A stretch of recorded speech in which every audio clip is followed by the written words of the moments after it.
بسم اللہ الرحمن الرحیم۔ السلام علیکم۔ اللہ کے ساتھ بددیانتی کبھی نہ کرنا۔ ایک شخص نبی پاک صلی اللہ علیہ وآلہ وسلم کی بارگاہ میں آیا اور عرض کی، یا رسول اللہ صلی اللہ علیہ وآلہ وسلم، میں پریشان رہتا ہوں اپنی آخرت کے لیے۔ اور کوئی آخرت کے لیے پریشان رہے حضور، یہ بہت بڑی پریشانی کی بات ہے۔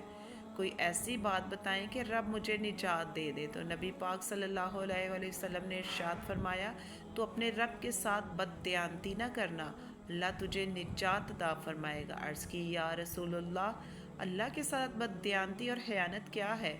لوگوں کے ساتھ تو معاملہ سمجھ میں آتا ہے کہ کوئی مال دیا یا ذمہ داری دی تو اس میں بددیانتی کی، اللہ کے ساتھ بددیانتی کا کیا مطلب ہے؟ نبی پاک صلی اللہ علیہ وآلہ وسلم فرمانے لگے، وہ کام جو تمہیں خالص اللہ کی رضا کے لیے کرنے چاہیے، ان کاموں میں اگر تم نے نیت کر لی